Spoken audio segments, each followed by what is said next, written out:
Do you want to promote your business? Do you want to talk about your nonprofit organization? Do you want to talk about your culture? Introducing the online web TV, Afrique Today. Fogham, where you can watch us live at the same time on 4 platforms: Facebook, YouTube, Twitter, and using the Afrique Today app. Download our app today for Android or Apple. Promote your business today. For more information, go to www.afriquetoday.com. Afrique Today, the best of digital TV.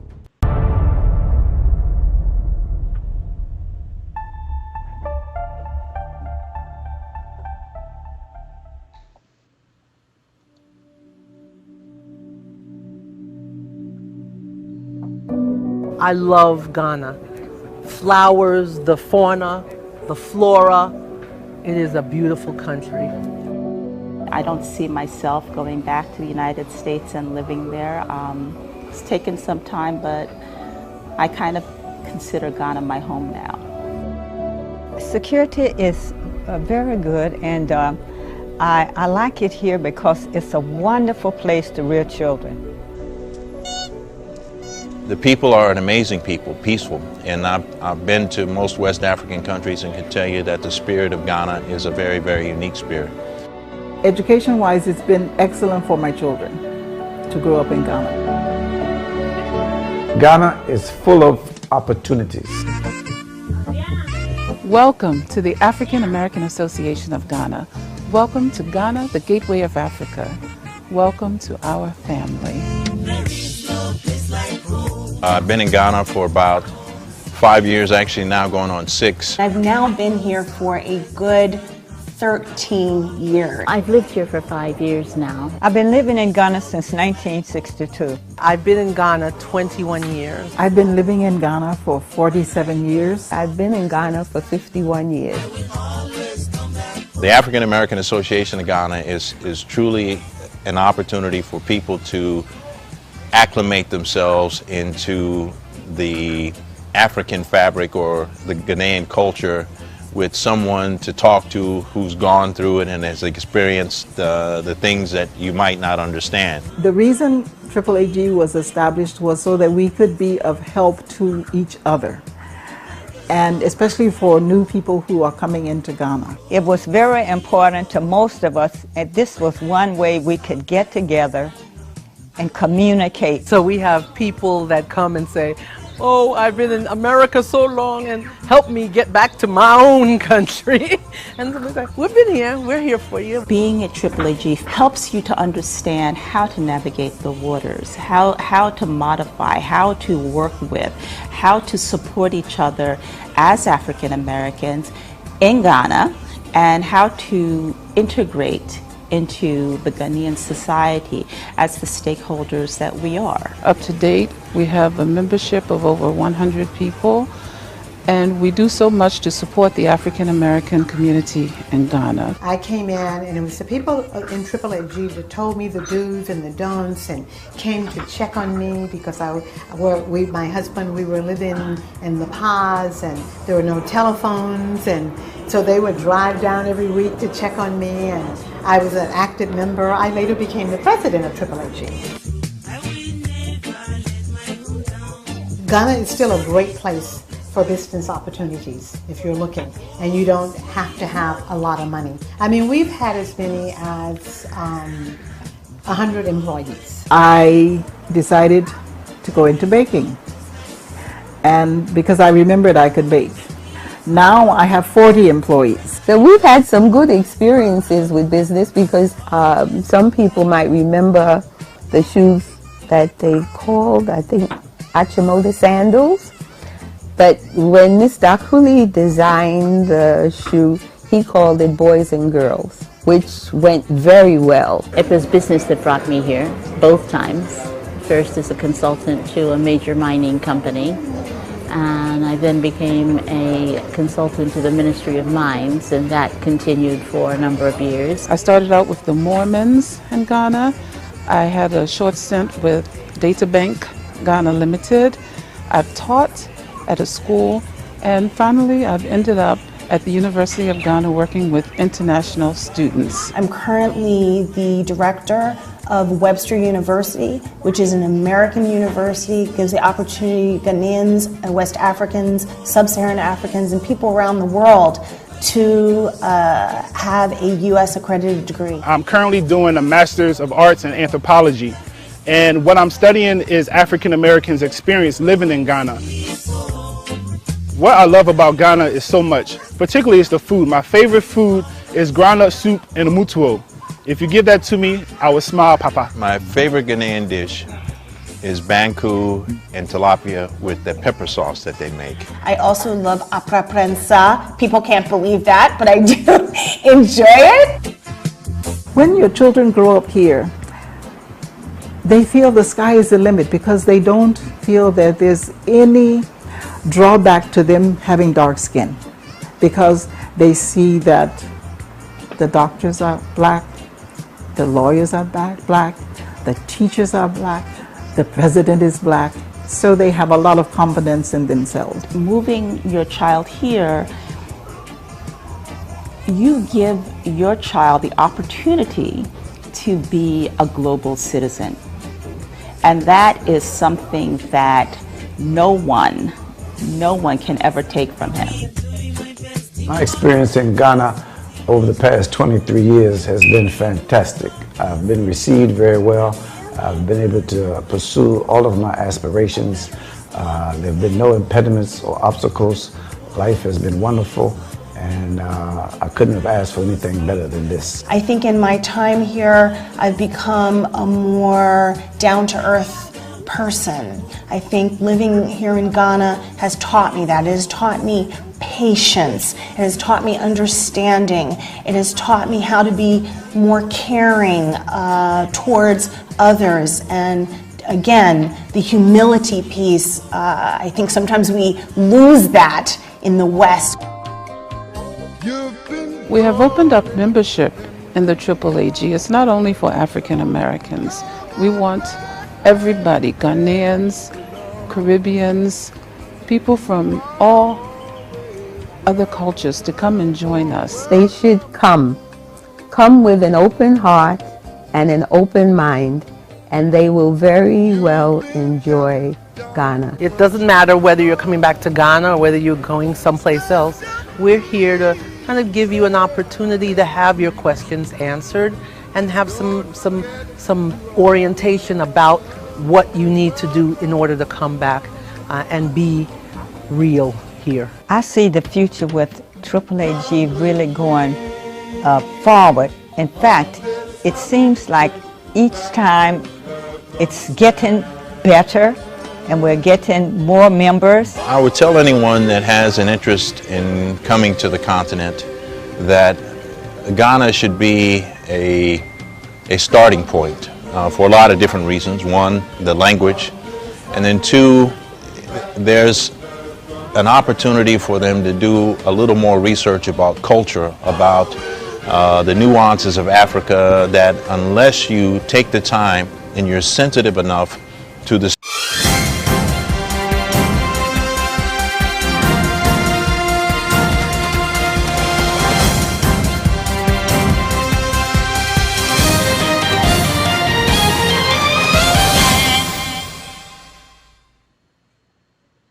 Welcome, welcome, and happy Friday. It is so good to see you here, and I hope you enjoyed that video. It really set the stage of what we're talking about today. Is Ghana is not just a notion. So today we're so excited. I hope you enjoyed the video.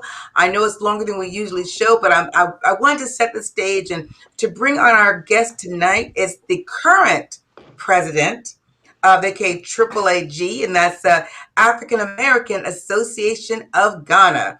We are so happy today, and hello, it's so good to see you, beautiful. How are you? And Jessica, you know this is your name, right?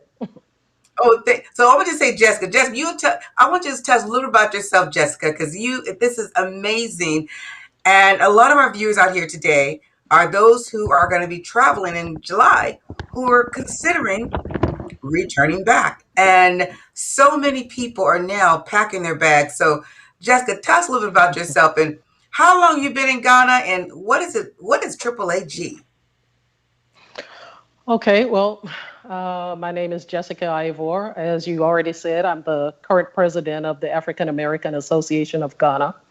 I have lived in Ghana for 18 years. And, I'm originally from Durham, North Carolina. And I am married to a Ghanaian, and I actually met him when I was in college. So we've been together for a very long time. Um, I always expected that we would move to Ghana at some point in our lives. And as I always like to tell people, my surprise was that I lived in 2 other countries on the continent before we actually moved to Ghana.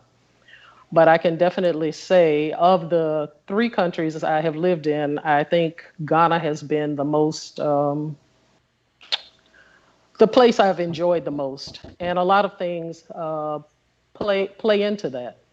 Um, Definitely, it's my husband's home. His family is there, so we have a very solid base. I think as they've been very welcoming, very accommodating, and also just there for me. I have a base there that I have not experienced anywhere else. And I also have been very fortunate to have met very early in my time in Ghana a group of African Americans who have been in Ghana for a long time, even much longer than I have. And that has also been a strong base for me. You definitely need that support. Nothing surpasses people having experienced what you are getting ready to experience. So that also has contributed a lot to it. The African American Association is an organization that is basically, I think I want to say we are very strong with networking with other African Americans, and we basically try to help with your reintegration economically, socially, culturally. I believe that by being associated with our organization, it makes life easier for you. It makes it easier for you to transition into the country, because unless you move there knowing people already, you will. I would say you probably have a little sense of loss, just because you're in a new place. You don't know anybody. You don't know anything. You don't know the culture, and you do need to have some sort of support if you're coming, especially if you're coming on your own. Even if you're not coming on your own, you still need support. But definitely, if you are coming on your own, you need to know people. It's that type of place. So the African American Association is there for you to help you get settled and enjoy life in Ghana, and also make a contribution. We're not there just to enjoy, but also to give back once we are settled. Well, now, how old is the organization?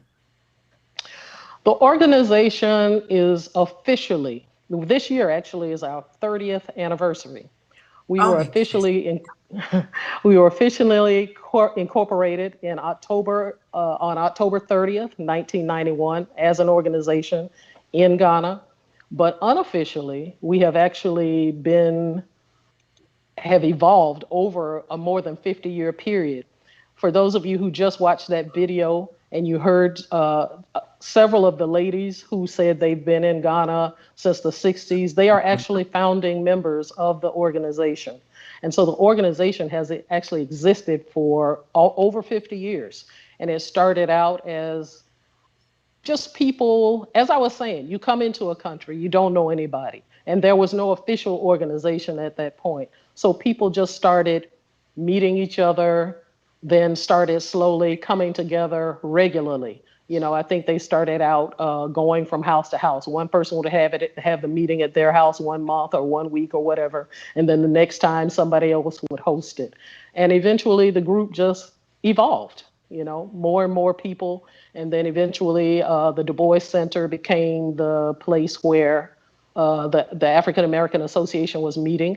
And for a long time, we were actually meeting up under a tree. We did not have an office or a facility or anything, but that was our meeting spot.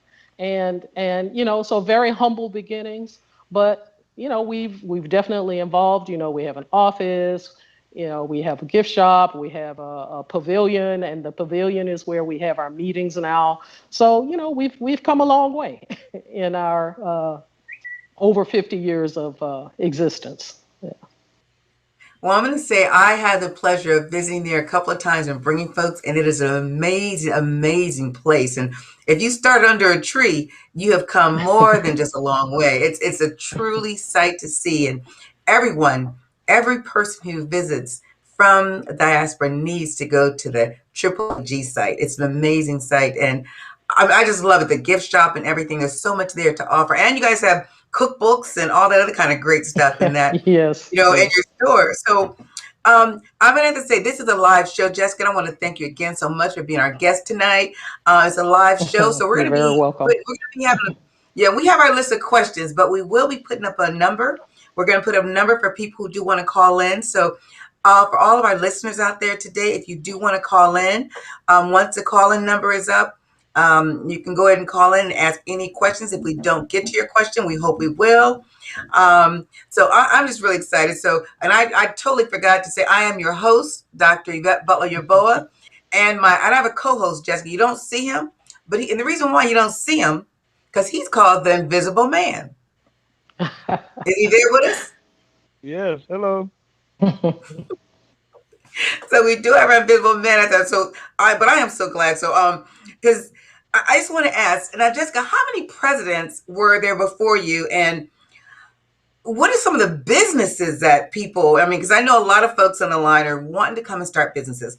So how many presidents, and then tell us a little bit more about what are the opportunities for us as those in the diaspora, if people who do want to relocate, how can you survive there? That's a very good question. I would say, I think there are roughly about 11, 12 presidents before me. So if you do the math, people have, that kind of averages out to about 2 years per president, 2 years in a term. As far as businesses, people have opened all kinds of businesses. A lot of people are doing restaurants and, making jewelry, clothing. Some people are in the medical field. Gosh, I can't even say there's even one thing that people do, because I think when you come with your skill set, anything that you are good at, I think you can make a business of it there. I don't think there's an overabundance of in any field. You know what I'm saying? So if you come, and especially if you're good at what you do, you will definitely have customers. The thing is, like any business, it takes time for you to set yourself up. So that's the thing you have to be prepared for. And that's not unique to Ghana. That is business everywhere. So you come in, you're going to set up your business, you're going to start your business, but you have to be prepared to survive until the business becomes profitable. I think that's the real key. Yeah. Now you say survive, and for someone just to up and pack, leave their comfort of wherever they are in the diaspora, how easy is it to acclimate, and how received are we as those from the diaspora?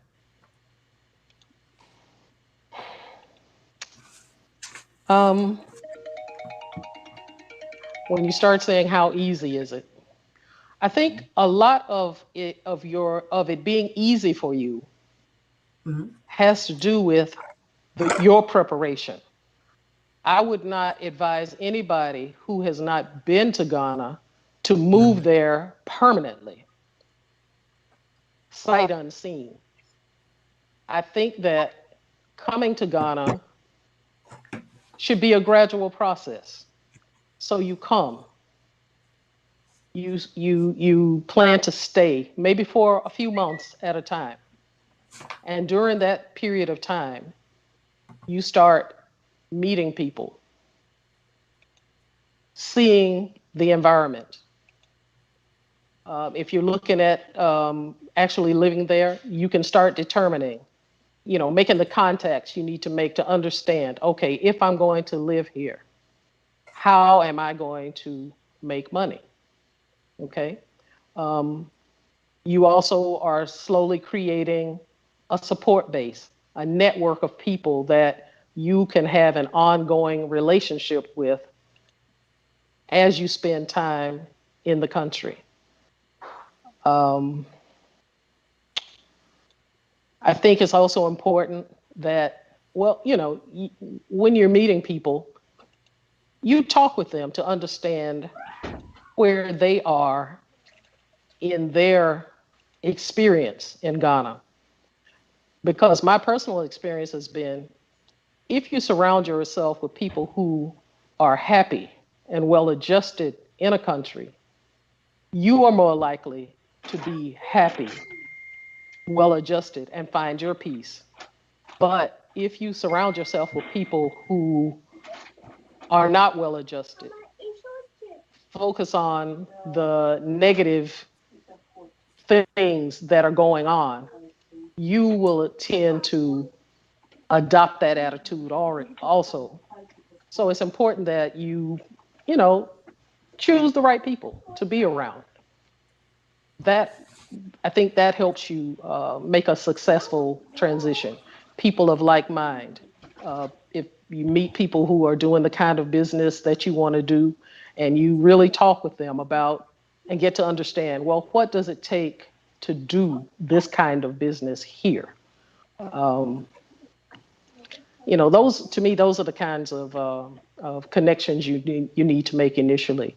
And it's also good to be around people who are going through what you are going through too. So also having people like yourself who are brand new to the country, that's also important because you have that connection also. The person who's been there for a long time does not have the same concerns as a brand new person. But I think all those connections are important and play different roles in your settling into the country. You have raised your children there, I understand, right? And so, what is it like to raise your children in Ghana? Because we have people who have young children, they're really thinking about returning back to the motherland. And how has it been for your children? First of all, what were the age when they went there, and how was it for them to acclimate into a different country? When we moved to Ghana, I have two girls. And when we moved to Ghana, one was 12 and the other was 9. They attended school at the American International School. So I would say right up front, they were not going to a local school. So they did not go through the transition with language that you would go through if you are attending a local school. Not that local schools don't speak English, okay? Not that people aren't speaking English in the local schools, but because the international school has obviously a more international population, English is the language more people are speaking than any other language. So they didn't have the transition with language, but as far as there are a lot of Ghanaians who attend the international school. So definitely the influence with culture is there. I would say that it was a wonderful experience for my children growing up in Ghana. They get a great education, and just the diversity in the schools and just the experience with different cultures has really shaped and molded the young women they have become. I think I heard somebody in the video use the expression global citizen. I think that growing up in this environment, they're not afraid of the world. They are not afraid of people being different from themselves. When they meet somebody who's different, it's an opportunity for them to learn something new about the world or about a culture they may not have been exposed to before. And so they're just very open to all kinds of experiences. And I love that. I love that about them. They feel like they can travel anywhere in the world. You know, there are no limits, no boundaries. Wherever they feel like going, this country sounds like it's interesting. You know, they have friends from so many different places, and then they'll just, they'll save their money and say, okay, I'm gonna go visit my friend in Brazil. I'm gonna go visit my friend in Lebanon. I'm gonna go visit my friend in Singapore. I mean, those are the kinds of things that they do. And I can tell you for sure, I had never been anywhere like that until I was well into my 30s, wherein my children have been, associating with people from so many different places and traveling, since I would say since their college days and, into their 20s, like 30s, they're seasoned travelers. For me, I was just getting started, and for them, they've already been so many places. So, it's it's just unbelievable what the exposure does for them. Just and just having the confidence. That's the other thing. Just having that level of confidence to do whatever they think they can do. Go wherever they want to go, do whatever they want to do. The level of confidence is there. They don't put a lot of barriers and impediments in their own paths. They believe that if they set a goal, they can accomplish it. And I think that really comes from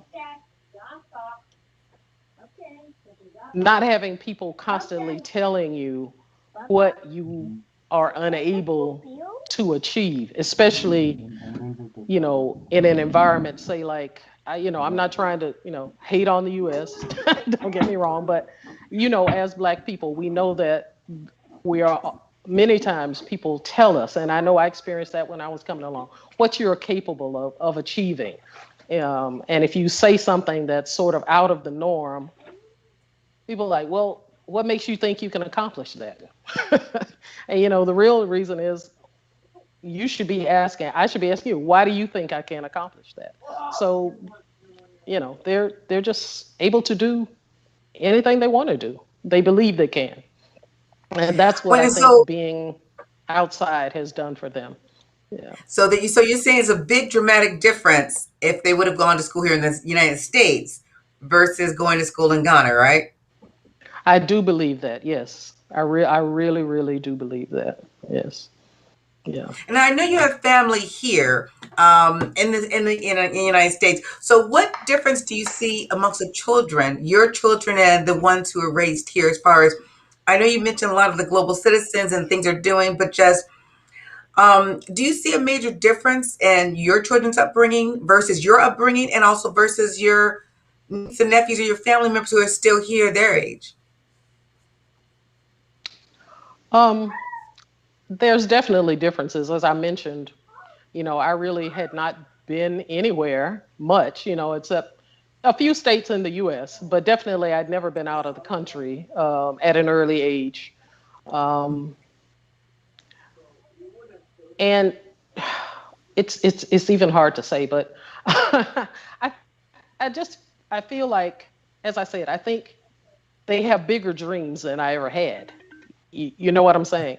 I think, in fact, I can say honestly for myself, I'm a different person for having lived outside the U.S. I know I'm no longer the person I was when I left. And I didn't leave until I think I was 39 years old. And I'm not the same person I was, years ago. So definitely, when you meet people, children from the U.S., I'll give you an example. I without calling any names, but I was talking to the son of a friend of mine, and he's actually the same age as my oldest daughter, and I asked him what he was planning to do. He had some problems finding a job. And I think he was maybe in his early 20s at that point in time. And then he said, and he wasn't even making eye contact with me, which was something that really bothered me when he was talking to me, that he was not talking to me and looking me in the eye. He was looking down. And then he said, well, maybe I can find a job cleaning up or something like that. And I was just stunned when he said that.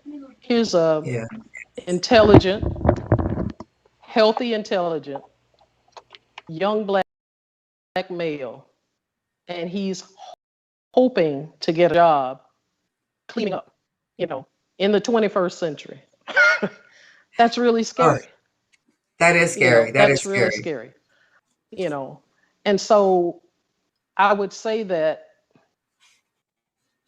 you would not find a young Ghanaian who would say that. He may be doing that work and doing it without shame because he's earning a living, but that's not his goal. His goal is to do better, you know, to get his education and then be able to get to another level. You understand what I'm saying? And I think that's the difference. And I think that's the difference between being in Ghana and being in the US. You see? Yeah. Well, that's a big difference, and that actually, that's a big, big difference. Well, we have a caller. We have a caller, so let's take this call. So, caller, say your first name, where you're calling from, your question.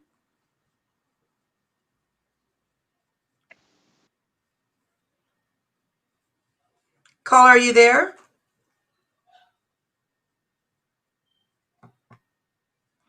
Okay, we might be having technical difficulties. I think the caller's there, but caller, can you hear me? All right, so once we get the technical difficulties worked out, we'll get back to that caller. So, but you just raised an interesting point as far as, especially for the young people, because almost everyone who I've talked to who wants to come and relocate there, they have young men, especially males. And you went with two young ladies. Do you know how it is for the young men in Ghana? And I know there's folks there who are part of AAAG who have male children. What are some of their experiences? Because I know the young ladies have just thrived. What about the young men who leave here and go to any outside the United States, especially Ghana? Well, obviously I did not raise boys, but I have a lot of friends who have sons. And I think they echo the same thing I echo. The same thing I say, which is the level of confidence that the young men get. The same thing. They don't feel limited. They pursue. They set goals and pursue them. They are able to accomplish things. They are very aggressive. Ghana is very focused on education. Education is everything as far as getting ahead. The focus on education. So you won't find. One of the things I notice about young black men in the U.S. it seems that a lot of them don't go to school at all. I've been surprised how many people I know whose children, boys, have struggled to even finish high school. You don't find that as much here. Your children come here. The value of education is instilled in them very early. There are many examples around them where they see what education can do for you when you pursue it. And so they don't have those doubts about trying to achieve the educational goals. Obviously, with the environment that we have in the US right now, where basically you can't do anything without your life being threatened. I mean, I shouldn't say can't do anything, but whenever there's a confrontation with police, it has become deadly. This has become a regular thing in the US. That's not life here. That's not life here. So the safety of your young black males is very high here. You don't have to worry that when they go out, somebody's gonna harm them. That you can't, and it's not just for black males, but for all of us. The level of Yes. safety here is very high. So you don't have to fear. Women too, we're safe. And my daughters, even when they were younger, before they had left home, and they were still in high school, they could go out in the evening with their friends, and I was not fearing that they will be, abducted by some psycho or something really crazy is Yes. going to happen to them because they're out at night on their own. And I love the fact that they Jessica, came. I'm sorry. I'm going to have to interrupt you. We have a lot of callers Yes. coming in. They finally got it Oh, working. I'm okay. so sorry. Okay, Caller, no, hope that's you're fine. there. So please state your first name, where you're calling from, and your question, please.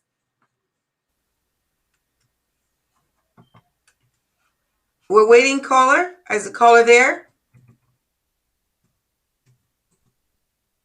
Okay, I'm typing in the chat so we can let them know we're waiting.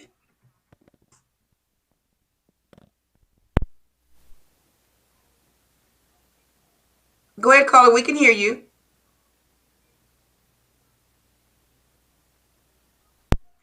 Okay, I'm not sure what's going on with our calling system right now, but I've got a lot of texts. We had like 4 or 5 callers, 4 calls, and we're not getting them through to the line. So if I have to interrupt you, Jessica, just let me just interrupt you if we can get them back on the line. But go ahead, Jessica, please tell us more about safety, because I think that's a big concern and what we're looking at right Yes. now in the United States. And you're back home momentarily. Tell us what it feels like to be back in the States momentarily. It's always an interesting experience coming back. And this year, because of COVID, I was gone longer than I've been in many years. I didn't come home for about 18 months. And, every time I come back, I think one of the things that really jumps out to me is how angry and frustrated we are as a people here. People, I don't know if people think they're unhappy. That's something I don't actually ask people if they're happy or they're not happy.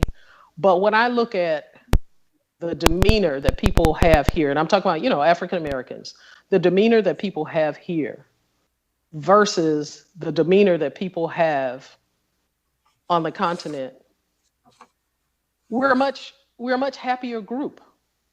I think one of the things that makes life very pleasant being in somewhere like Ghana is that we have a thriving social life. When I come back here, one of the things I really notice is how confining life is. So socially, you don't really get to see people regularly. You come here, everybody's trying to do everything on the weekend.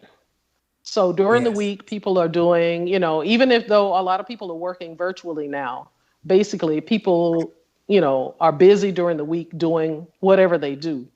And then they have a little segment of time they can cut out for you on the weekend.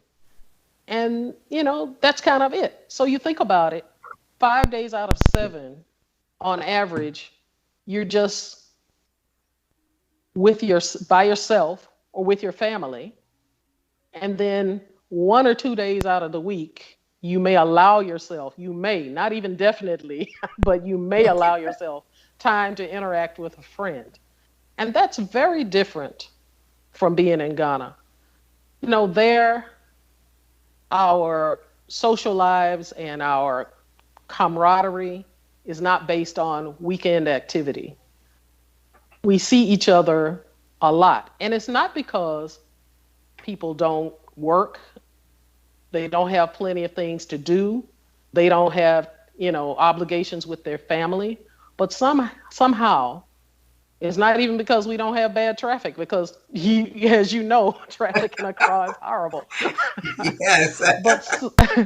but somehow, if your friend picks up the phone and calls and says, "Oh, can we get together for a few hours this afternoon? Your response will be yes. It won't be, oh, I'm too busy. Oh, I can't do anything till the weekend. That's not the common response. You'll find a way to see that person and spend some time with them.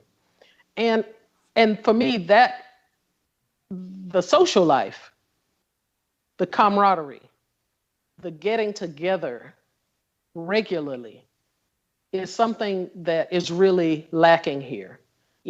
Our social interaction here in the US is just very different. And I find people spend a lot of time by themselves, especially now with COVID. People spend a lot more time alone. I've been surprised how many people, when I got back, and when I call somebody I haven't talked to in a year and a half, and then they'll say, oh, I'm so glad you called, but I really haven't been anywhere. I really don't go anywhere now. I haven't been anywhere in a couple of months.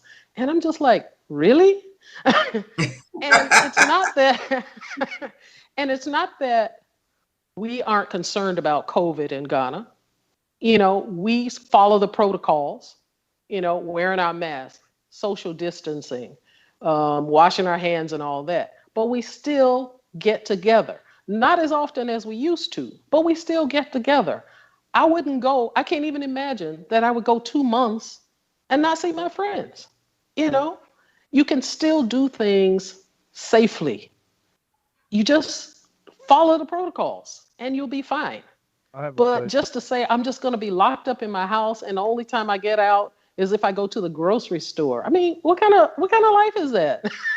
I have a question. Well, I think our invisible man has a question. Okay. Yes. You were here perhaps to hear the President of the United States, his 100-day speech. Yes. And he is getting a lot of flack about infrastructure. So could you talk about the infrastructure of Ghana for a moment and give us an idea of transportation, housing, education, health, and human services, please? Okay. Yeah, that's a really big topic there. We'll just bite it little by little. Yeah. Infrastructure. When you start talking about, you can't compare the infrastructure in Ghana to the infrastructure in the US. There's a lot that needs to be done. In the larger cities, you will find decent roads. You'll find, water, sewage, electricity being provided for a lot of areas. When you go to, and you don't really have to go that far, but once you get outside of the main part of the city, you'll find that those services will be either non-existent or sparsely provided. Even in the areas where the infrastructure is provided, maintenance is a problem. So we have obviously road systems, but a lot of the roads are in need of repair. And repair of roads is not something that is done quickly. So you'll find that a lot of roads have potholes, other abnormalities that haven't been corrected. As far as electricity and water, there are challenges. Sometimes, depending upon the area of town that you live in, sometimes water and electricity are readily available, and sometimes not. The key to being, I would say, able to cope with those situations is, if you can afford it, you can set yourself up so that if the electricity is not coming from the government's service, you have a generator. Okay? If you don't readily get water from the government, from the city, wherever, then you have a borehole. Say, for instance, in the area I live in, and I'm actually in Accra, but the area I live in, the water supply is not stable. And when I first moved to Accra, I rented a home. My husband and I rented a home for about, actually, it was 7 years. I was going to say 4, but it was 7 years. So we were there 7 years before we actually completed building a house and moved into it. During that 7-year period, I lived in an area where water supply was very unpredictable. And we would have to, and sometimes you would go maybe 3-4 weeks. That was extreme though, not necessarily the norm, but 3-4 weeks. And there's very little water coming in, not enough to supply your home. So then we had to buy water from tankers. We had water tanks. And if you're buying water from a tanker, it's much more expensive than getting the water that the city is supplying for you. So I knew before I moved into the home that we had constructed that I didn't want to risk having to deal with that again. So we went ahead and dug a borehole on our property, which is, if you're not familiar with that, that's an underground water source. And so then the water is pumped from the underground water source into tanks that you keep on your property, and then that water is pumped into your house. So we always have water now. Those are the kinds of things that you have to accommodate for in the environment, coming into that environment. If you're really, really, really lucky, you may always have water, you may always have electricity, but in actuality, that's a fairy tale. There will be times where you don't have water and you don't have electricity.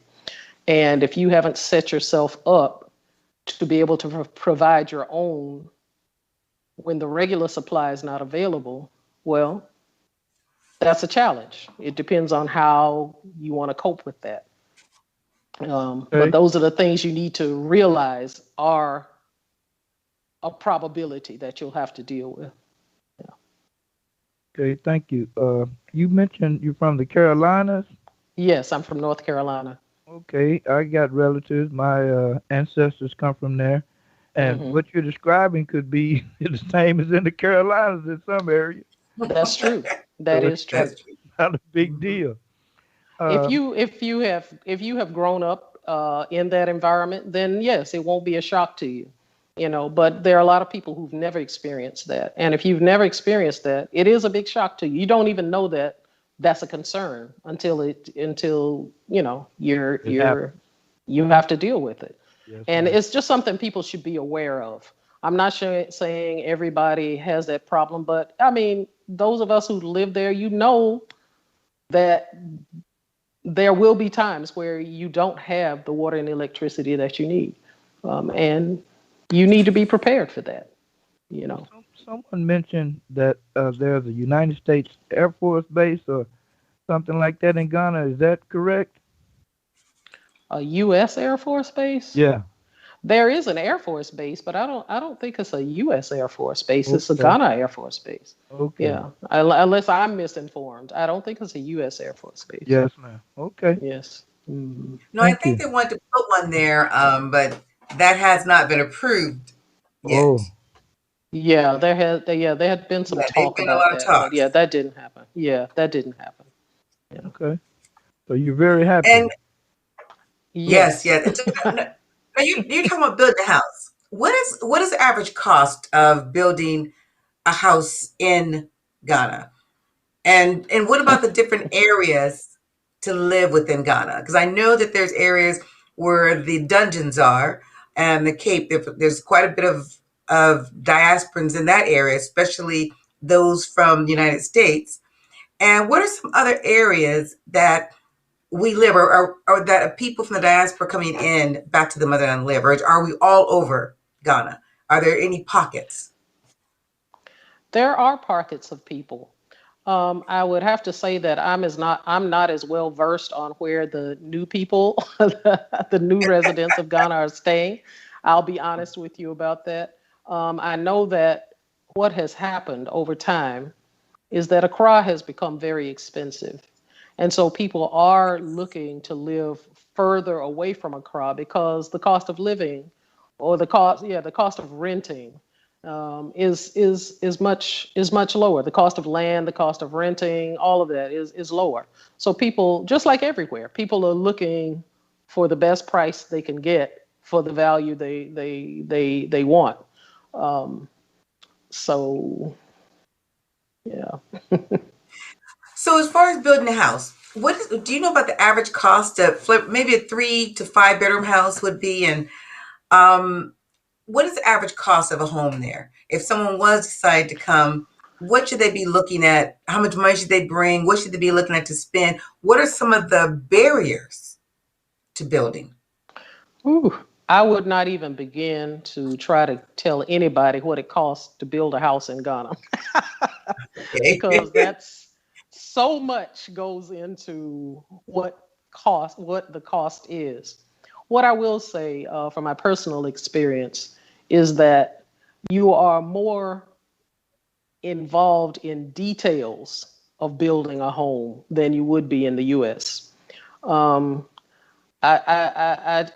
when we built our house, I mean, I came here and I bought tile and fixtures and windows. I mean, I felt like I was a construction person by the time I learned all kinds of things that I never even knew anything about. But it was a step-by-step process because I look at how homes are built here. Normally, you go into an area, there's a builder there already. You know, they have show homes. So basically, the architectural design of the home has already been determined, and all you do is you go into that, you know, that show home that they have, and talk to them, and you say, I want, you know, this color, this type of finishing, and you're done. But that's not what happens here. You know, if you've never built a home from, like, let's say, build it from scratch, from the ground up, everybody doesn't use an architect, but I actually think that that's your best option. Unless you know what you're doing, you need to use an architect. And then you come up with your design for your home. But that's just like step one. Then you start looking at, you know, getting all the things that go into the construction of the house. And like I said, a lot of those decisions are made by you, not necessarily by the builder. So you're out looking at tiles, and you're looking at doorknobs and cabinet handles. And I remember when I went into Home Depot, and the guy was asking me some very specific questions about the depth of the windows and all that. I was just like, I don't even know what you're talking about right now.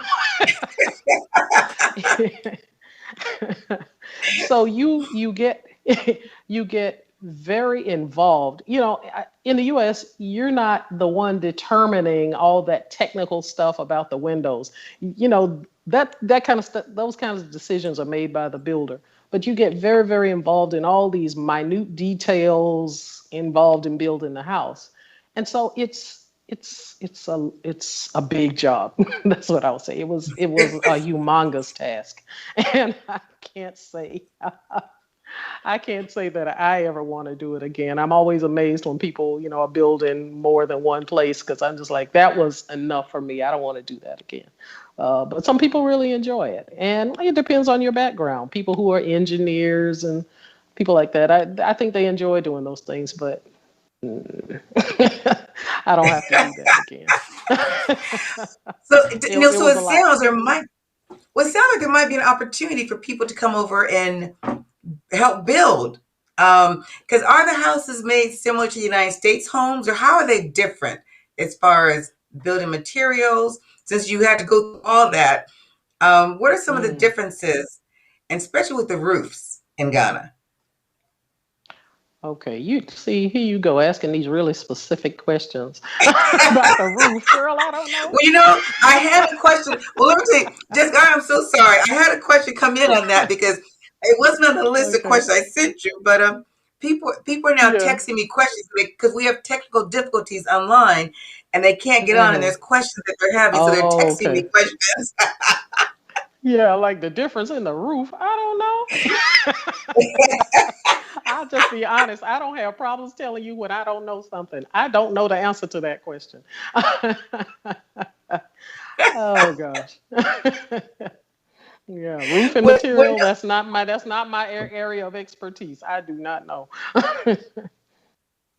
Well, no problem. So we'll because we're going to be having, hopefully next week we're going to be having Honorable Abibio on, who's the director of the diaspora affairs now, I believe. Is that his Okay. position still? Yes. So hopefully he'll be able to answer some of these other questions, and hopefully we have our lines open. And so another question that came through also is, what, if people want to just get up and go now, Hmm. what are some immediate things that they need to take in consideration? And what kind of advice would you give them?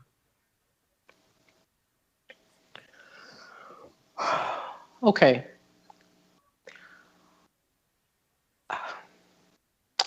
I think that okay. I'll start with one of the things I'm really amazed with is that people get off the plane asking to buy land, asking for citizenship, and they've spent no time in the country. They don't even know if they like Ghana yet. So to me, as they say, the old folks say, you're putting the cart before the horse. If you Yes. are coming to Ghana, you just got there. You don't need to be trying to buy land.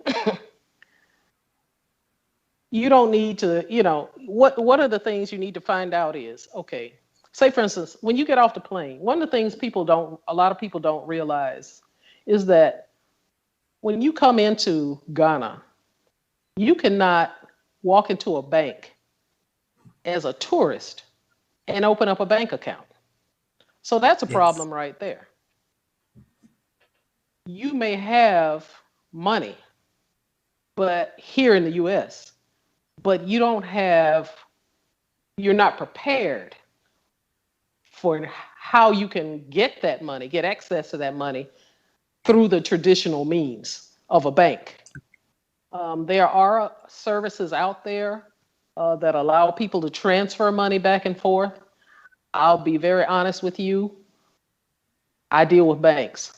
So I'm not the one who can advise you on these different apps online that allow you to transfer money back and forth. I know there are a lot of them. I have heard people talk about them, but that's not what I do.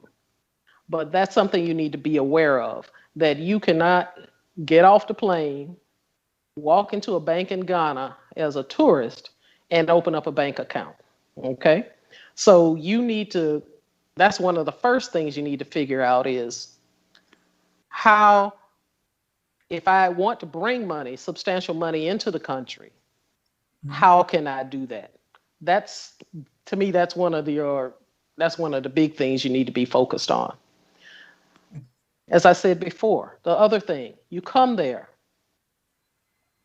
you need to figure out, if I'm going to live here, how am I going to have a steady source of income? Unless, if you're already like independently wealthy, you don't need to have more money generated, then you're fine. But I would say most people are looking for a source of income. So you need to figure out, how do I fit into this society financially? How am I going to make money so that I can live the life I want to live? Um,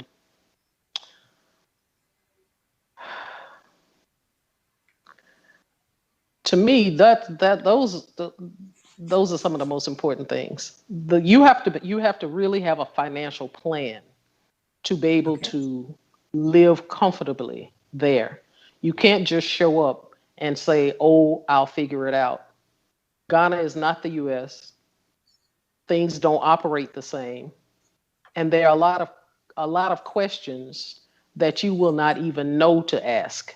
It's only when you find that you need something that you'll realize you cannot get access to it. And if you have permanently moved, and then, like I say, if you don't have access to your money, that's a big problem. So, oh, yes. that's a big problem. So, I think having a financial plan is probably the most important thing. After that, once you understand how you're going to be able to generate some income, you spend some time getting to know the place, moving around a bit, understanding where you think you can live. Everybody has different desires. I know I talked with a young lady the other day who's looking at moving to Ghana. She said she had no desire to be in the state. She said, I basically want to be as far out as I can. I just want to have some land and, maybe run a farm, and I don't have to be around a lot of people. And that's fine if that's who you are.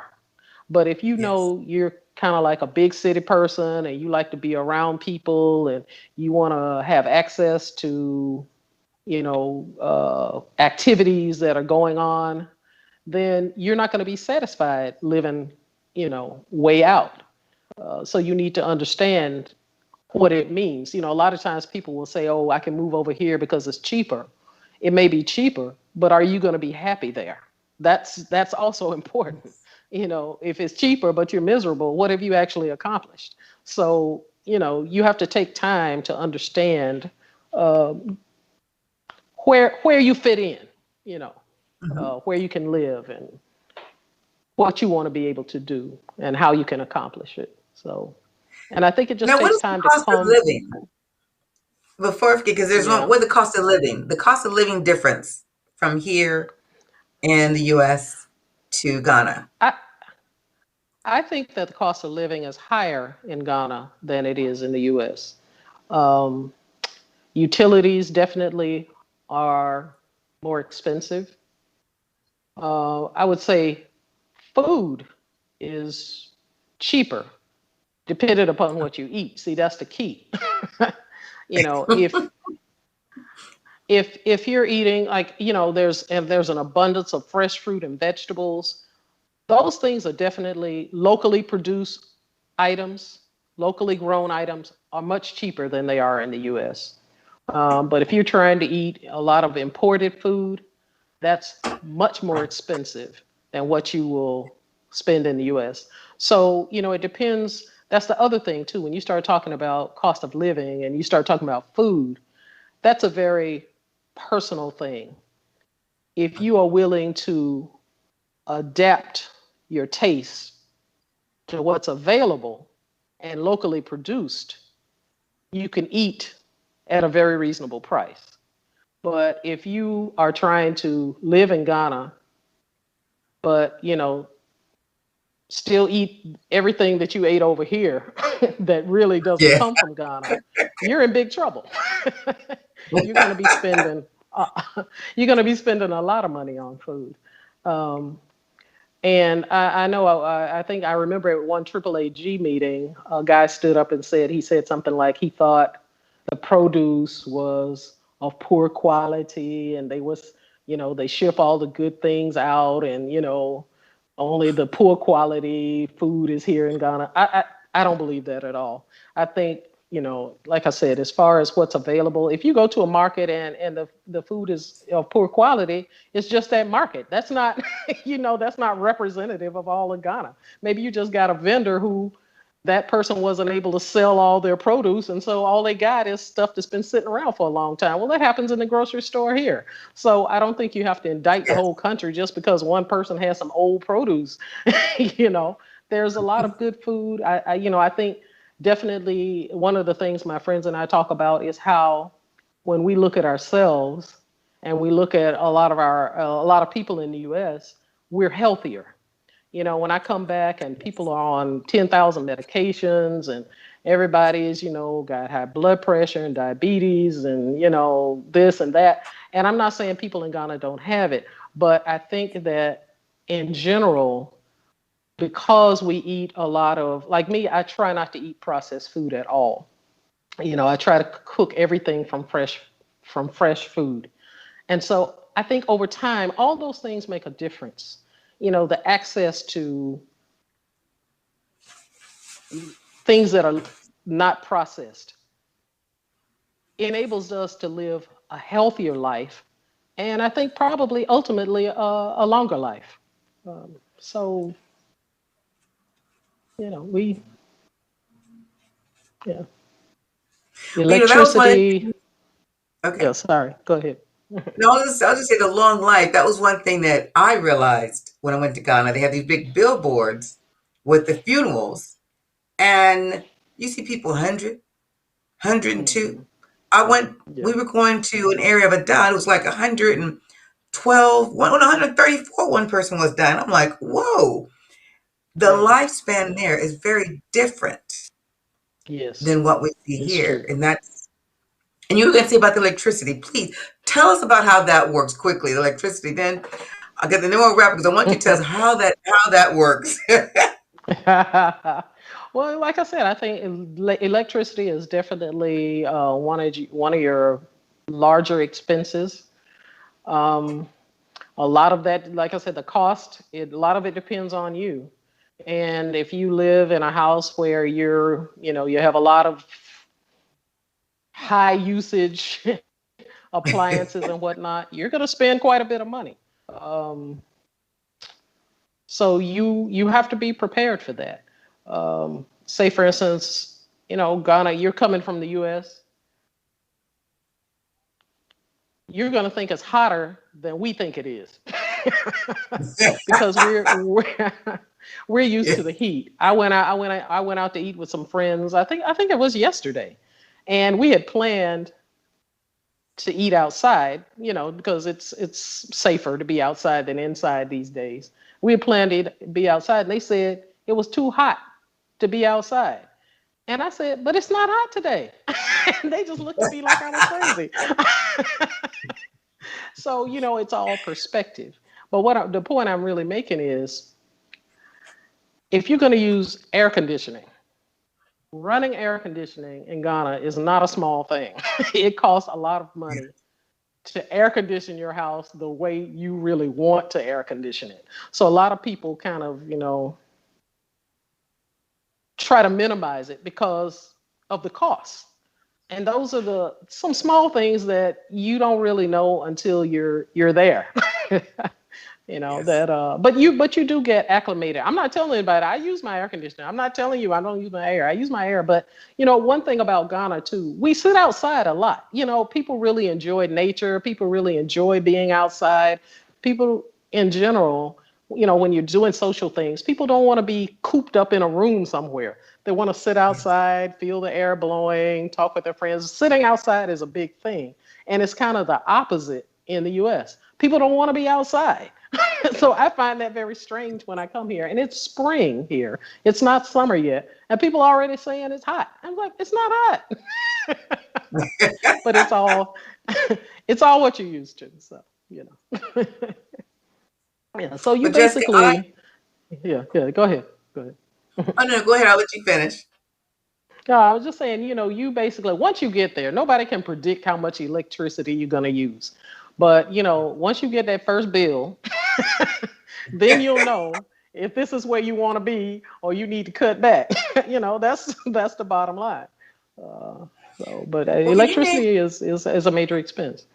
Yeah. So what are some of the big ticket items? You said the air conditioning. What about your refrigerator, your stove? What are some other big ticket items that people have to consider when they're in Ghana? You mean as far as buying things? Cost. No, as far as cost when you're living there. Oh, cost. Well, most people use deep freezers, because of this is one of the interesting things about being in Ghana. Because our electricity is not as stable as it is in the US. So you either constantly, you know, it goes on, goes off, or the flow of the electricity is not constant. You know, I'm not an electrical engineer. I don't know the proper term for that, but you're not getting the same voltage all day long every day. So, you know, sometimes it's lower than it should be, sometimes it's higher than it should be. So appliances don't last as long as they would in the US. You know, I can buy a refrigerator here in the US. I can have that same refrigerator for 20 years, you know, no problem. I can guarantee you, you will never own a refrigerator for 20 years in Ghana. If you're lucky. If you're lucky, it may last you 5 to 8 years. You know, and 8 years is really pushing it. Most people don't have refrigerators lasting that long. And, you know, things like, what do you call it, washing machines and dryers. A lot of people don't use dryers. A lot of people hang their clothes outside because it's more economical.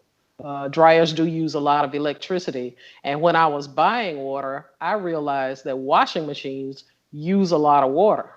So at that time, I had children at home. I'm washing for the whole family. And I said I would buy a tanker of water.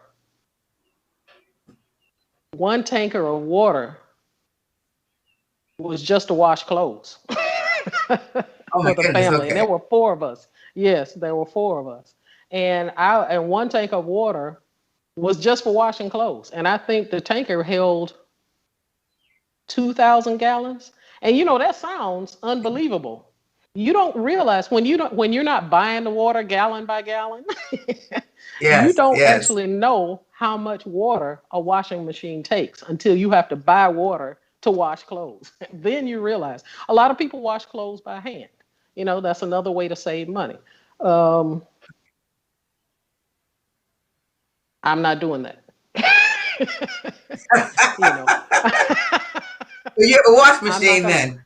Yeah, I have a washing machine. Yes, I have a washing machine. You know, yes, I'm not trying to wash clothes by hand, and I'm not trying to, you know, say there's anything wrong with that. But that's my choice. I don't want to do that. You know, there are other things I'm willing to do. That's not one of them. So yeah, but you know, that's why you say if you have your borehole, then you're not buying tankers of water every week. You know, Okay. you're getting it from an underground source. But there's, you know, costs associated with that because if you got a borehole, you got to have a pump. The pump runs on electricity, so there's costs associated with that. You know, so I mean, there's no there's no easy way. You know what I'm saying? There are just going to be some expenses you have to deal with. It's just a matter of how you're utilizing, let's say, electricity. It's just a matter of how you're utilizing it. You're not going to be able to get around using electricity unless, okay, people are using solar now. At the time we built our home, solar power was very, very expensive. It was something we looked at, but it was unbelievably expensive. You know, people were quoting $50,000, $60,000. We're just like, okay, no. So I hear it's cheap. I hear it's cheaper now. I don't know how much cheaper, but I hear that it's at least starting to come down to to prices where people who are buying homes are now looking at, you know, putting Solar, in okay. solar power. But you know, it's Well, not trivial. well, That's all no. I can say. Well, no, these are great things to think about. So Jessica, we're going to wrap up, but I want you to tell her. So first, I want to thank you so much too, Jessica. This has been amazing. And I wish we would. I'm sorry we had technical difficulties, and I feel bad because people were trying to call in, and I did get a few of the Mm. questions answered. But what would you tell? You know, just last words. What would you tell our viewers as a takeaway from your interview today, and just comparing life in Ghana versus in other places of the world, and especially Oh, here in the United versus. States. Oh, okay. I'm like versus other places. Okay. Especially here in the I'm United like, wait a States. minute. Well, we have an international audience. That's why I say that, but Yeah, yeah. especially Okay, here in okay, the okay. United I get States. you. I get you. Um, well, I think that I think you have to come to Ghana with an open mind. I think you can't come assuming you will love it or hate it. I think you just have to come wanting to experience life there and see what it has to offer you. What it has to offer you financially, what it has to offer you as far as your own well-being, as far as your health, your social life. Um, I think you just have to be willing to experience what's going on. Don't have any preconceived notions, good or bad. Just come, try to meet as many people as you can, talk with them, understand what their experiences have been like, move around the country, see what's going on in other places, not just Accra, go to other parts of the country, see how people are living there and what's going on there. And if you think you're interested in moving to Ghana, I think moving around, meeting a variety of people, and just having an open mind and processing the information that you attain, it will clarify many things for you. And I think that's the best advice I can give you. Now, if you were to do it all over again, would you stay here in the United States or would you be there in Ghana? Oh, I would definitely be in Ghana. I can't even imagine living in the U.S. full time anymore. Even though, it's my home originally, and, I did not dislike being, in the U.S., but living outside the U.S. has just given me a whole different perspective on life and the world, and, what's important to me. And I feel like what I need is in Ghana more so than in the US. Yeah. So I can't even imagine living here full time again. It's a very different life. And as I said, when I come back, one of the things that jumps out at me is that a lot of people, not everybody, but a lot of people are not really that happy. I don't know if they think they're not happy, but I can sense they're not. People don't feel like they have time to do the things that make life enjoyable. That's what I notice about being here. People don't take time for themselves, for their friends. So you're not really enjoying life. You're going through the motions. I mean, you're making money, but you're not enjoying the money you're making, So Yes. you have a comfortable home, but your home is almost like a prison. You never go anywhere, you never do anything, you never see anybody. So those are the things. Those are the things that I see, that isolation that people have in the U.S. It's not a part of life there. You don't sit in your house alone watching TV in Ghana. You get out and spend time with your friends, and that's what we do. And that's what really makes life enjoyable, is the relationships you have with people and the world around you, not accumulating things in your house that you're only enjoying by yourself or just with your family. So yeah, I can't come back to that. I just can't. Yeah. So. Well, I just love that, Jessica, and I want to thank you in that, because being in Ghana is very, very different. And I tell people, because from my experiences, I'll tell you, it is a life-changing event, and you do feel like you have more time, more energy, and it's interesting when you say people are sicker here on all these meds. And every time I go back, when I'm there in Ghana, I can't even, I don't need to take any of my medications. I have hypertension, and it's funny because when I take it, my blood pressure goes way down, so I can't even take any meds there, because it feels like you're just purified. So I want to thank you so much. I know my audience really appreciated this, because we were looking forward to you coming on so people can hear from someone who has been in Ghana, who's lived in Ghana, and is now just home just temporarily for an unexpected event, and just know that's like, hey, tell them the difference has really been, for me, an eye-opener. And when you say people are just unhappy here and they don't know it, I really think people don't know how unhappy they are here until they go somewhere else. And we're so afraid to step out of our comfort zone because we think that we're happy here. But hearing it from someone who's been here, done that, and now back for a short time and realizing and seeing the true difference of what some countries offer you and what some countries really offer you as far as the pleasure of life, which I think everyone should have an opportunity, because we go through life as a monotonous step by step. You wake up in the morning, your whole life is planned out.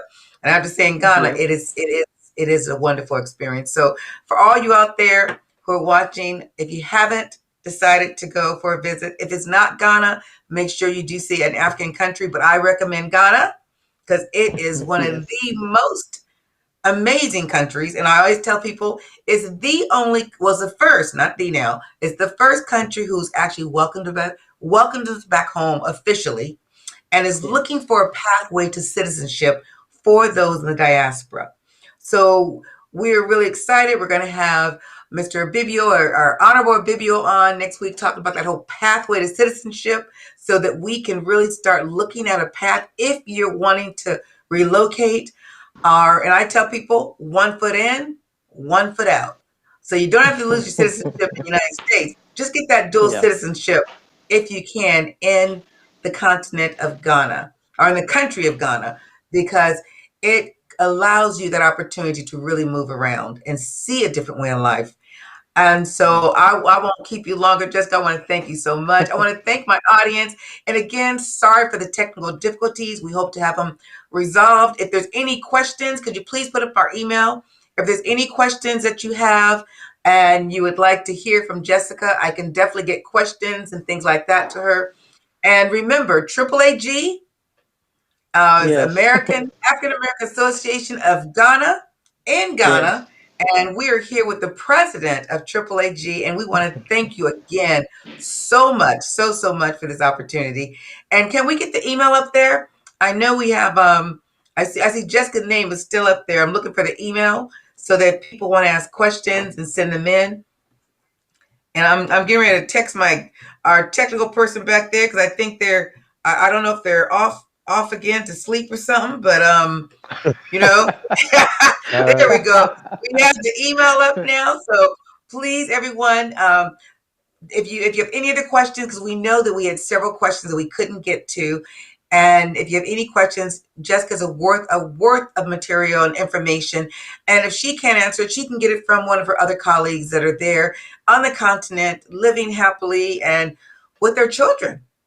So, and remember, their children can always go back and forth. And I love how your children travel all over the world now. We don't even think about that. We think about traveling down the street, you know. So anyway, Jessica, I want to thank you again.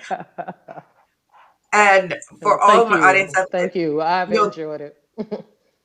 It's been our pleasure, Jessica, and thank you so much. And for all of our audience out there, thank you for watching. We'll be here next Friday, 7 o'clock with Honorable Bibio from the Office of the President of Ghana. He's the Director of the Diaspora Affairs, to talk more about just what's going on in Ghana and how to become a citizen, or what's going to be going on. Also land issues and buying land and some of those things that I know a lot of you out there have questions about. So I want to thank you again for watching. Jessica, thank you again on behalf of the voice of AAU. Thank you. And so my invisible man, do you have any last words? And otherwise? Oh no, I'm just happy to talk to somebody who travels the world. Oh yes. So you're gonna go with us next time. I hope he's gonna travel with us, because this young man, the invisible man, hasn't been to Ghana yet. So we're gonna take him there so he can see what the motherland. Well, yeah. Well, you're welcome. I look forward to meeting you. Yes, ma'am. Thank you. But you know, I may not come back. Well, that's always a possibility.